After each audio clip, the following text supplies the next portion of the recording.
Hello everyone, welcome back to Smart Move Insider, where we talk about fitness, community and making progress inside and outside the gym. I'm Sergiu, here with head coach Bart, and today we're talking about how to get that six-pack for summer. Some would say pretty easy, just get it out of the fridge. But with all seriousness, we all know that when summer comes, t-shirts come off.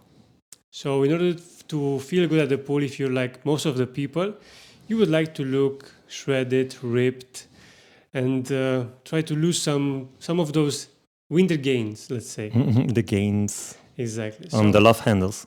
Yeah, love handles. So is your training is your training the same in the winter or in the summer, Bart, or do you prepare different? That's gonna depend on if I have a certain goal. But imagine if I'm gonna prepare for a high rocks or something, I will run more and I'll take advantage. It's gonna be nice weather. If I wanna, like what we're gonna talk about today, lose some belly fat before summer, training will kind of look the same. We'll go more in detail, but the food will be the main change. Yeah, for me it's the same. I do not train exactly the same like in the winter, let's say, because as you probably know it from the bodybuilding days, in the winter you build the body that you want to have in the summer, let's say. Mm-hmm. So, for example, when the warm weather comes, I don't have the same appetite, and I usually lose automatically something. So I like to be more light in the summer, not to be like don't want to be bulky in the summer, like the bulky phase you had in the winter. So yeah, and I also start going more outside. I don't run on the cold season, to be honest. Only if I'm inside. I have a very sensitive throat, and if I get red throat, I'm gonna get really sick, and then then you're losing training for 2 weeks again. Yeah, exactly. So you do more workouts outside than in summer, or just activities outside? Activities of all sorts, but this summer, and starting from late spring, let's say, I will start running on two times a week basis. I really want to do that. I also bought some shoes that I'm really, really proud of. They are Asics, and I really can feel a difference in how they stay in your foot and how soft is the heel. That's crazy. Like for every sport, good material, it matters. Like we had that episode about CrossFit material also for running. Good material, it makes a difference. Yeah. So that means that in the summer you will have less gym trainings then also? Or you stay with the same amount of gym trainings, you just run on top of it? That's a really good question.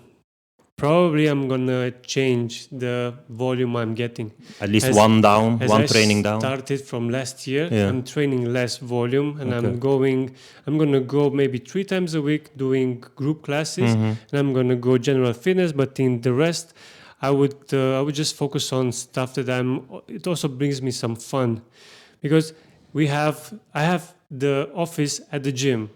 So I'm all the time in the gym. So I would like to get some outside time also.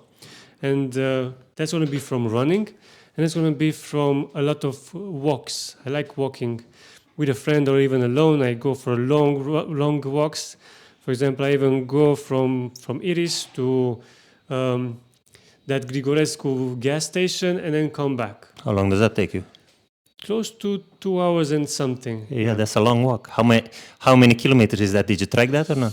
I didn't track that. Or steps? But I know I run it also, and it's 7 or 8 kilometers. Okay.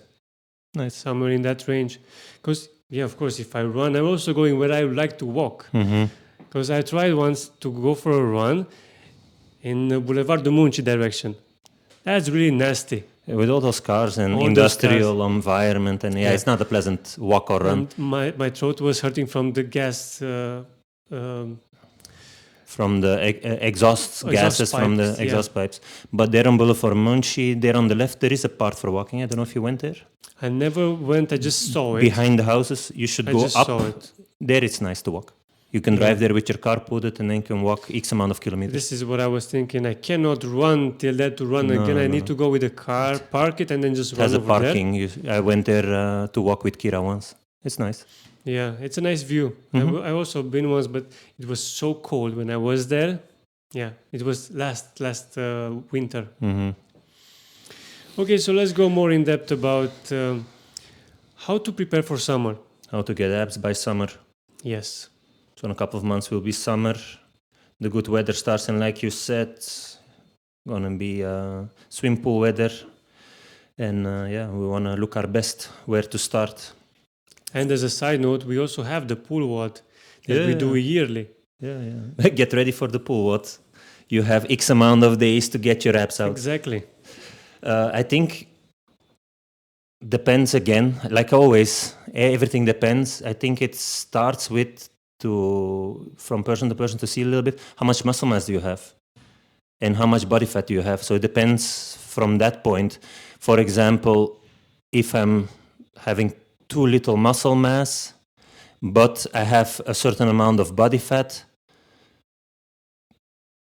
you will get the abs, but you will have no shape. So maybe, like we explained in the last episode, if you're like the skinny fat type, you don't have too much muscle, but you do have belly fat, it would probably still be beneficial to do that as a start, get the belly fat down first, but then go into the bulk phase. So listen to our last episode about the bulking.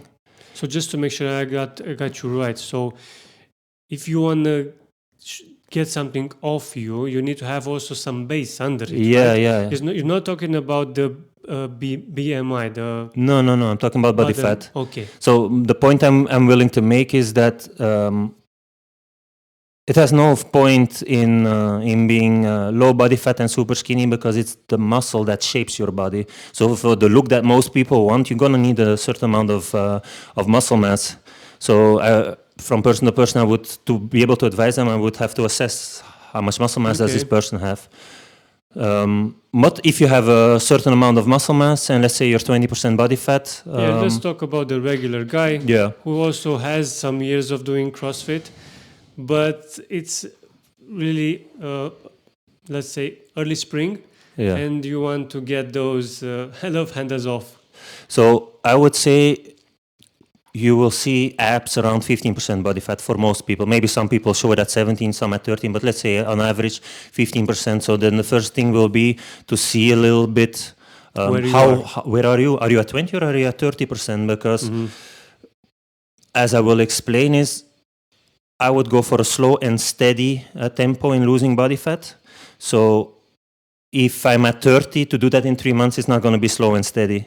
It's going to be pretty abrupt. That's going to be a crash diet, and I don't recommend it. If you're at 20, then within 3 months, we can get you to 5% drop body fat in a normal tempo. The farther away you are from 15%, the longer you're going to have to plan ahead. So if I'm somebody that has 30, you should have started if you want to do it at a normal tempo in like October instead of in January. Yeah, that's right. But let's be a bit more explanatory in telling the people that, are we referring of 1st of June, or can be the entire summer? Because, for example, I can be shredding maybe in August or close to September. Of course. We should get where your swimming pool appearance will be. The only point I'm willing to make is that the farther you're away from 15%, the farther you have to plan ahead. Yeah. Because you don't want to have a crash diet, because it's going to lead to extreme habits that you need to do during those 3 months, and you're not going to maintain that after. So let me just give you a real life example. Please. So let's say, to make it easy, somebody weighs 100 kilos and is 20% body fat. That means he has 80% lean mass. So if we want to go from 20% to 15%, there is a little bit of a calculation that goes behind it. It's your goal weight equals lean body mass divided by 1 minus your target body fat. You can write it down and do the calculation for yourself. It will be more visual, than it's not going to make so much sense if I'm going to say the exact numbers now, but it basically comes down, if you do that formula, that I need to go from 100 kilos to 94 kilos. That's 6 kilos. Then I will go from 20% body fat at 100 kilos to 15% at 94 kilos. So if that's my goal, I want to see abs, I'm going to drop to 15%. So that's going to be something that is manageable, because when I speak about slow and maintainable progress, it means, okay, I'm going to have to go in a calorie deficit. And to do 6 kilos over 3 months, then a nice average will be 0.5 kilo per week. That will be 2 kilos per month. That will be 6 kilos in 3 months. So that will be a slow and steady pace. So that's what I would go for. And in this scenario, I don't think you're going to lose any muscle, because it's a smart loss of belly fat. So you're already highlighting my next point. Why am I doing it in this slow way? Because it's going to be indeed easier to preserve the muscle. Because if I'm going to go in an extreme deficit and I'm going to lose double, let's say 4 kilos per month, there is a big chance that a lot of those kilos will be also muscle. And our goal is to be toned, right? And toned means as good as the same amount of muscle mass, but with less fat. So the muscle shows and your body shows very shaped. That's why those abs pop through the skin, because you're showing your muscles. So that's our main goal when we're in this deficit, to preserve the muscle as good as we can, because muscle shapes your body. So it's important. So we don't just want to lose weight. We don't just want to have a lower number on the scale. So by doing this very slowly, 0.5 kilo per week, you can have a bigger chance to maintain as much as those lost kilos, that you still have a lot of muscle left. That is not just muscle mass and fat leaving you. Mm-hmm. So like the Ozempic way, it eats your muscles. So that's an extreme case. So we don't want to lose muscle. Muscle is important. It's a good example, the Ozempic. I'm really hearing this a lot, every left and right, about people taking it and then other people that took it and know how they feel. Mm-hmm. It's you have a split in the community. Some people, it worked, but it has like big impact mentally. Some people have some negative effects on them. I saw some stars having issues with it. So you need to do your research before you do that. And you need to be desperate, because let's face it, the guys that are using Ozempic were huge. We're not talking about the 6 kilos. Yeah, but that's why indeed I would say probably it's more for the people that have been trying to lose weight and they're 150 kilos and it's not coming off, and okay, they need something more drastic. This is not for the average person, in my opinion. But do your research if that's going into your mind. Another reason to do it nice and slow is that it will help you keep your performance steady, because if you're going to be in an extreme calorie deficit, you're going to be very low energy, and that's going to affect your workout. So if you're just in a slight deficit and think more of it on the long term, in small steps to get to your goal, you're still going to have a decent amount of energy for your trainings. And we both know it's not just energy. What is lacking when you are underly fed and doing that extreme? You get antsy, you stop loving life, and you start picking fights with everybody you love. Because it's a bad feeling to feel that hunger. Yeah, so then also that part, like, why would you imagine with a small calorie deficit? What I'm talking about is, okay, now to maintain the 100 kilos, I do 3,000 calories, let's say, to make it easy. Then I will start at 2,750 or 2,500. This will be a slight deficit. But if we're talking about extremes, imagine I'm going to go to 2,000 and then get also the mental kickback from it, and I'm low in energy and everything irritates me. Why would you want to do that to yourself if you can do it, okay, slower but more maintainable? Like, why, if I can get to the same goal, why choose the hard way because it's the faster way? Why? I would say that only if you are having a certain event that you need to be in that shape. For example, you bought a wedding dress and you're fucking too big now to enter it, or a groom suit, so you need to get in that shape. So that's you need a very hard situation. Yeah, I get it. That in those cases you need to do something extreme. But it was a planning problem, right? Because you should have anticipated a little bit, 2 months before, and you wouldn't have to make yourself suffer now harder. Exactly. But yeah, so if we have the time for it, do it in a slow and sustained way. Another thing, a big calorie deficit can slow down the metabolism, and that will make it harder to keep the weight off after. when our metabolism is slowed down. So a moderate deficit helps your body adapt to what now is happening, the change you're making to your body. So that slow change. I've also talked in the past about that. Okay, after this period of deficit, I want to maintain the weight for at least a couple of months, so your body has a new feeling of, this is now my new weight. Let's stay here, and I stay on the maintenance calories. The problem with going more extreme is that if I go from 3,000 to 2,000, it's extreme. I'm gonna be hungry. I'm gonna feel like I'm depriving myself a lot in comparison to if I'm doing 2,750 or 2,500. The hunger feeling won't be so much.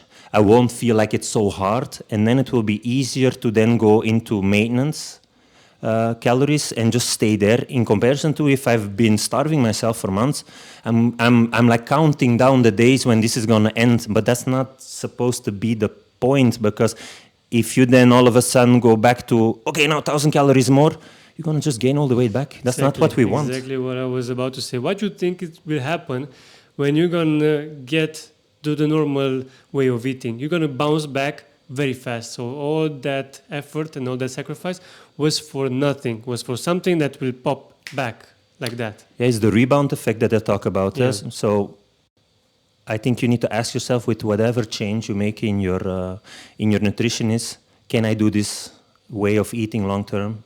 If it's a no, you're probably doing something extreme, and you should reconsider a little bit the pluses and the minuses. So that's why I'm always suggesting, and also Laura, to do a small changes in habits, a smaller deficit that doesn't feel like it's a big effort, just a small effort. Of course, you'll be a little bit hungry, but you shouldn't be starving.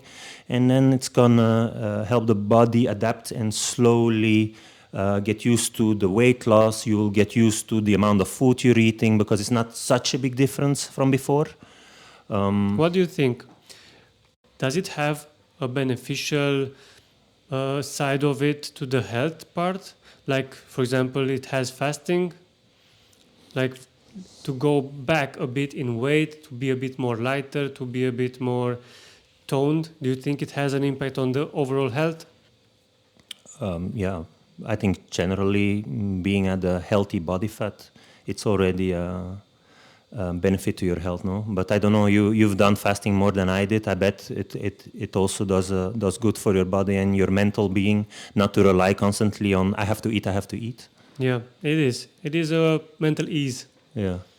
And I'm guessing that being a bit more lighter in the summer can bring you some good things also in this way. Yeah. You won't have that bloated feeling, and you'll feel a bit lighter, and it's a lot of vegetables around and fruits in the summer, so it's also a bit easier in that period before summer to do this. So 100 kilos to 94 kilos in 12 weeks, I think it's very doable. 6 kilos in that small deficit. And I would say practically it should give you like a half a kilo per week. You keep an eye on the scale and see a little bit where the trend is going. And be patient, give it 2 weeks. If after 2 weeks nothing would be changing, no weight at all changing, then I would cut another 250 calories. But only if you're honest with yourself and you measured every day to see, did you actually eat what you're supposed to eat. If I'm supposed to eat 2,500, did for the last 2 weeks every day I hit 2,500, or was I one day 2,900 and the other day 1,900? Because we don't want extremes. You want to keep it as stable as possible around that slight deficit. If that's 2,500, every day as close as possible around that number.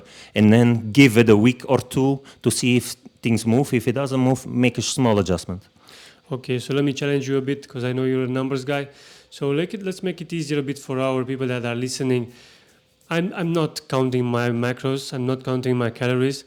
What should I do to eat a little less? What should I change? What I should stop eating, or what would be your advice on this? What you should stop eating? I think the main thing that you should start doing is focus more on protein. Protein will keep the hunger down. That's a really good one. I was expecting this for you to answer. Yeah. And why is that? Because you build muscle with protein, right? Yeah, so the main reason why we do it in this case is because I'm in a deficit and I'm trying to get lean. I want to maintain my muscle as much as I can. So I'm going to try to aim high on the protein, and high means 1.8 to 2.2 grams per kilogram of body weight. So in our example of 100 kilos, that would be 180 grams to 220 grams of protein a day. That's how I would aim for. The main reason I want to maintain muscle, although I'm in a deficit, so I'm losing weight, but I want to maintain muscle, so I put the protein high. But the second reason will be that high in protein meals, they make you feel full, so you will have less cravings. So that's the second reason why to do it. I don't think there are too many people that are hitting their numbers with the protein. Nobody does. When I hit when they measure it, nobody the does. Protein, I cannot put anything else in my in my mouth. I swear, I'm full till my neck. That's why I suggest people that are would do these exercises to make sure your 3 meals start first with picking the protein and get it and eat it, and then all the rest is the side dish. But the protein is the main focus on your plate, and you will feel saturated, and you won't have the cravings for snacks in between. So focus on what do I mean with protein? Eggs, Greek yogurt, protein powder, fish, meat, stuff like that. So make sure something like that is on your plate, so you can have your calories from there, and you'll see you can't really overeat on protein. Even if you try, it's on the carbs that maybe you need to be a bit more careful. So what I would do is put your carbs, like potatoes, rice, pasta, put them around your training moment. Then you can use them as a fuel if you eat them before a little bit, like a snack with carbs. Like oats, for example, could be a good snack.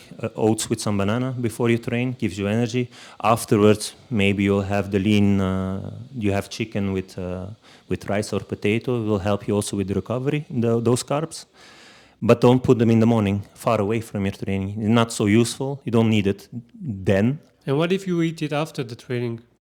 It will help you with the recovery, having some carbs. It will help you restore the muscles together with the protein. Glycogen stores will get restored of all the energy you lost during the training. So around the training, before, after. Mm-hmm. But that's where I would put my starchy carbs, not necessarily in the morning. So those starchy carbs per 100 grams are higher in calories, but use them where they're useful. And then on days where you don't train, maybe eat less starches in general that day, because you're not. You need to justify your activity level to actually put them on your plate. Days you train, you can justify it. You use it as fuel. On the other days, you don't use so much energy, so hold it a little bit down in comparison. I would say that you need to drop anything sweet. Oh yeah, but with carbs, indeed, I'm talking. Sugar is also carbs, but this is not what we want to eat. So yeah, drop that. You were just mentioning about potatoes and rice. Yeah, you didn't say nothing about candy. Exactly. So yeah, our carbs are coming from fruits and vegetables, and the starchy carbs to fuel your workouts are coming from potatoes, rice, some bread, oats, stuff like that. Not from sugar. We want to have food that has nutrients in them in our body. Ideally, doesn't mean that you shouldn't eat any sugary foods at all. You can, of course. We're talking about that 80-20 rule. Also, during your cut, you can do 80-20 and still have a chocolate once in a while. But I'm just talking about in general what to do with the carbs. And then from a training point of view, keep the strength work going in the Metcons. With strength work, once or twice a week, keep lifting weights. Strength training preserves muscle. We're trying to preserve it with eating more protein, but we also need to stimulate the muscle in the training to maintain it.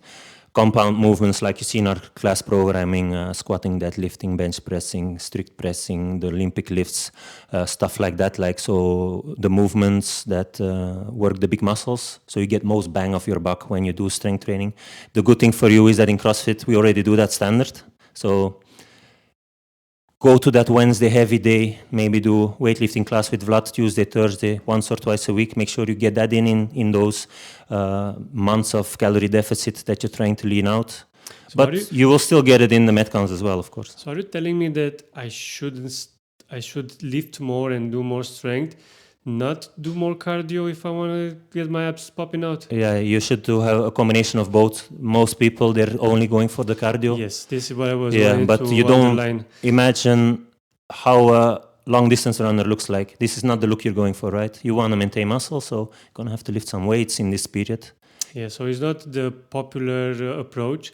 I want to lose some weight, I'm going to just start running. Yeah, it can be part of it, but it should not be the only thing. It's a combination. Yeah, exactly.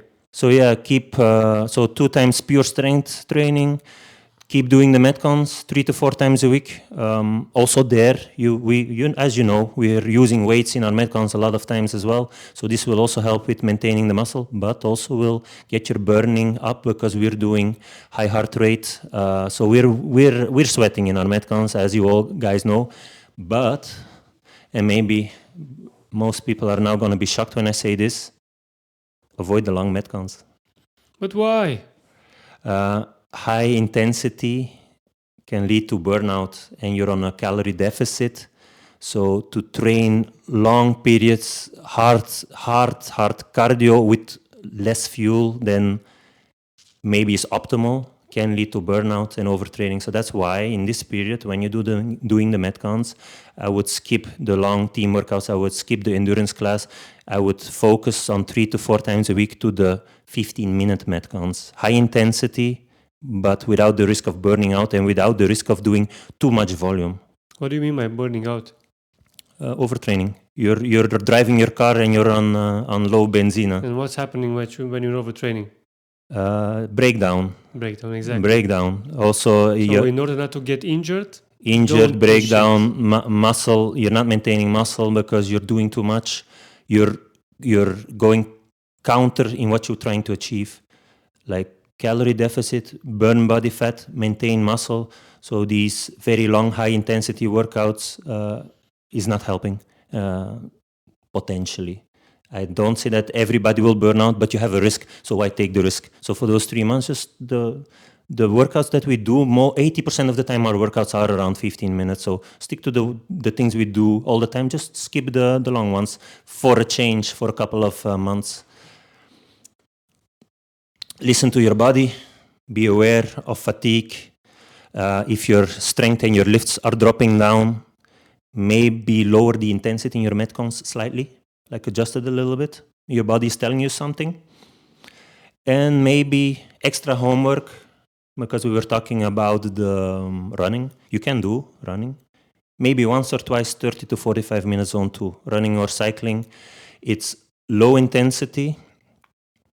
It helps to burn the fat without adding a lot of tiredness to your nervous system. And the added benefit is that it also helps improve your aerobic base, which will help your CrossFit. So it's just a plus, but it does help with burning the fat, but not like the endurance metcon where we go very hard, as hard as you can for the 40 to 50 minutes that they sometimes last. A zone 2 run is low heart rate. It's not a lot of stress.